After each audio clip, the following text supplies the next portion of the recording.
A Casa Virtual Luz Espírita apresenta o programa Gotas da Doutrina Espírita, um momento de reflexão para que possamos aprender e colocar em prática os ensinamentos do Mestre Jesus, sob a coordenação de Cristiane Campos. Bom momento, amigos de caminhada. No programa de hoje, Gotas da Doutrina Espírita, o professor Joel traz o seguinte tema: análise da sabedoria divina. Vamos ouvi-lo?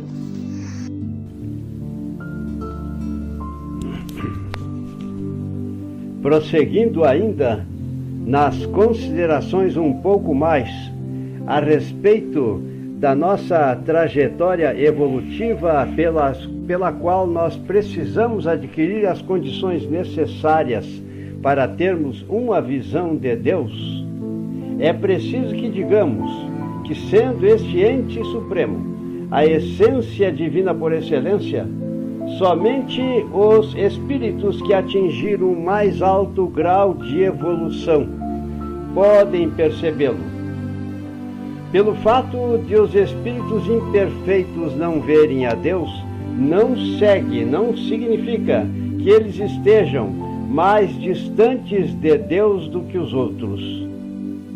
Dentro da coerência analítica, se Deus é onipresente, é claro que todos nós estamos nele e ele está em nós. Mas depende da nossa autotransformação evolutiva, para que possamos ter com esta inteligência suprema a afinidade necessária pela qual nós poderemos coexistir com ele e nos tornarmos seus co-criadores na escala mais alta, que vem a ser o grau no qual as entidades espirituais tornem-se espíritos puros, sábios e benfazejos. Além disto, é necessário que digamos que, como todos os seres da natureza se encontram mergulhados no fluido divino, do mesmo modo que nós o estamos na luz, temos que ter a consciência deste fato. Só que nós precisamos entender que o mau uso do nosso livre-arbítrio, não somente na trajetória existencial presente, mas também no passado, em existências pregressas, não soubemos fazer uso devidamente do nosso livre-arbítrio. E foi quando então, pelas transgressões das leis divinas, especialmente no campo do amor, no campo da indulgência, no campo de todas as virtudes que configuram e estão contidas em todos os ensinamentos que o Divino Mestre Jesus deixou para nós, nós vamos tendo registros em nosso ser espiritual. E também no nosso perispírito, que é o nosso corpo espiritual.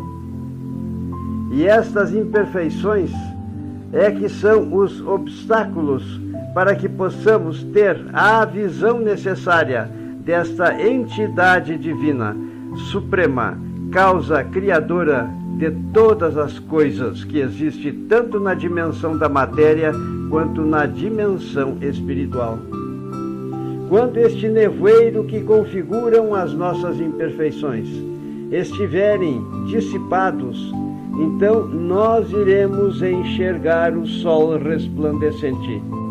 Mantendo ainda um pouco mais a alegoria que na palestra anterior nós usamos como base, como sendo a evolução gradativa caracterizada pela nossa ascensão ao longo de uma montanha até o dia em que, plenamente purificado e isento da nebulosidade que envolve a montanha, poderemos ver o sol em todo o seu esplendor. Quando esse nevoeiro se dissipar, nós iremos, pois, ver resplandecer a verdadeira luz. Para isto não é preciso subir nem procurá-lo nas profundezas do infinito. Desimpedida a visão espiritual das causas que obscureciam ele o verão de todo lugar onde se acham, mesmo da terra, porquanto Deus em toda parte está.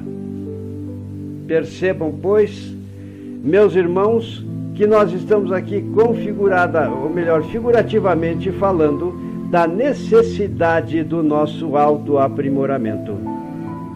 E precisamos pensar sempre nos dizeres do Divino Mestre Jesus, que deixou a observação que somente pelo conhecimento da verdade é que iremos obter a nossa libertação.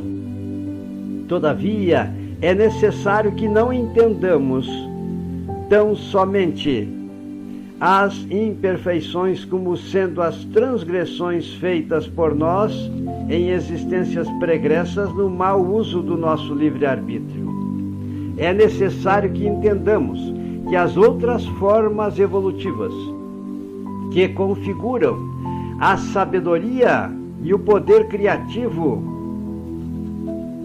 detentor que é de todas as ciências que o homem possa imaginar, nós precisamos nos esforçar para paulatinamente, além da nossa purificação, para eliminarmos os nossos defeitos e desenvolvermos as nossas virtudes, temos que lembrar da virtude maior que é constituída, ou melhor, da virtude maior. É necessário que consideremos que também é virtude maior a aquisição dos conhecimentos.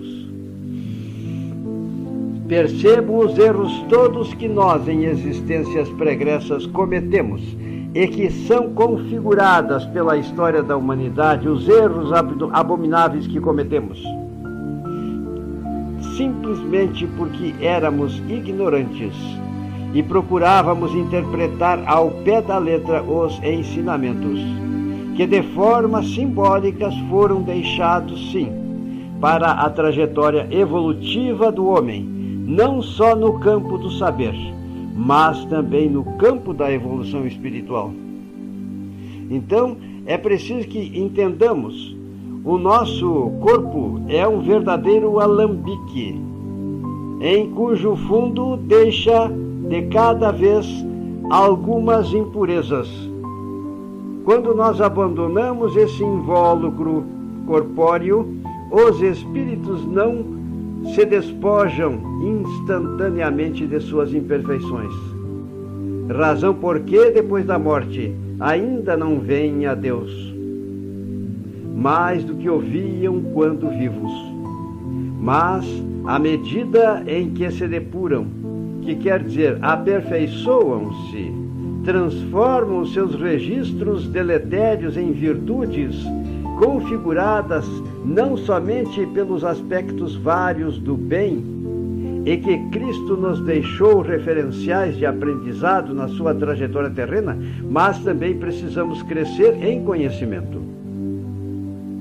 Porque se Deus não tivesse o conhecimento que tem, e Ele os possui num grau infinito, nós não encontraríamos nas manifestações universal a grande harmonia que com certeza existe. Não encontraria a vida em sua esplendorosa beleza e perfeição. Não teríamos o entendimento que hoje a doutrina nos ensina. Porque mais tarde ainda voltaremos a este assunto.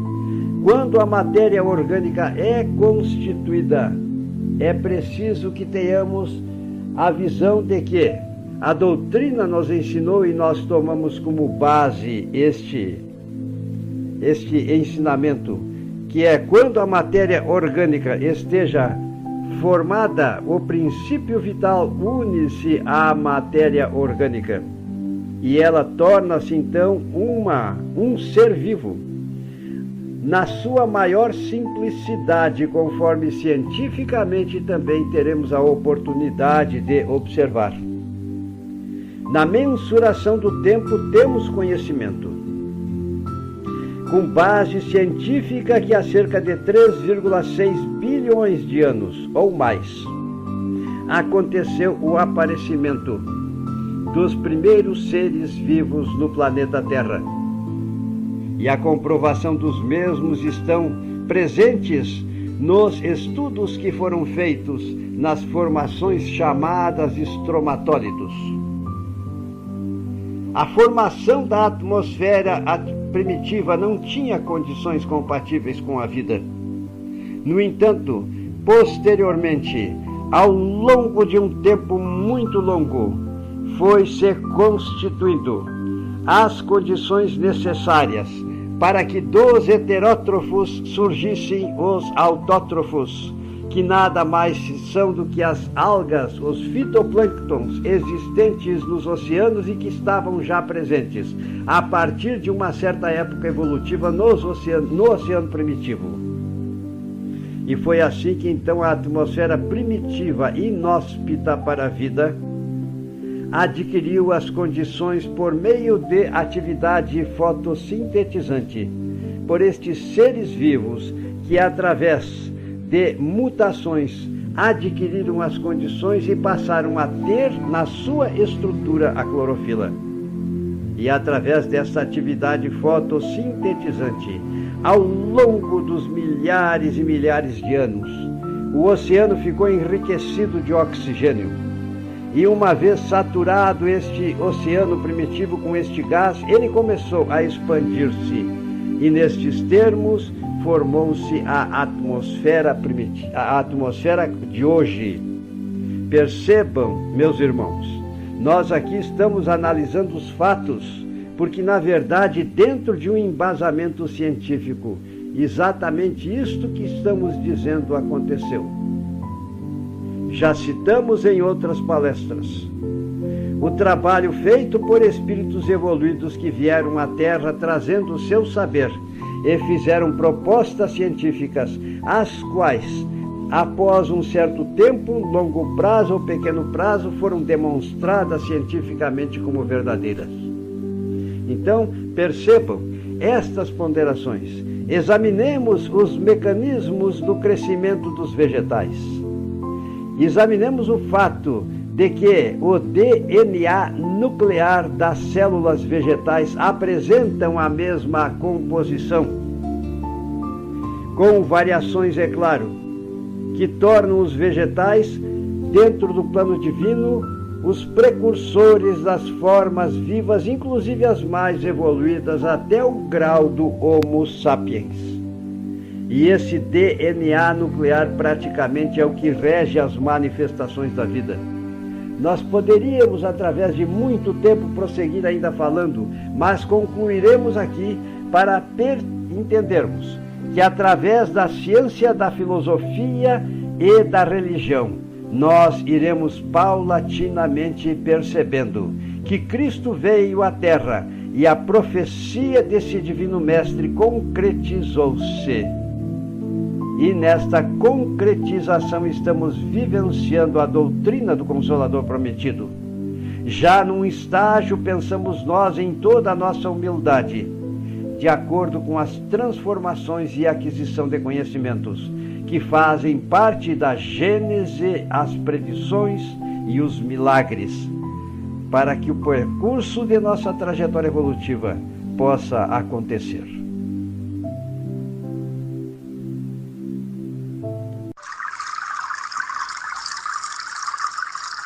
O programa Gotas da Doutrina Espírita foi uma produção da Casa Virtual Luz Espírita e sua equipe. Acesse www.cavile.com.br.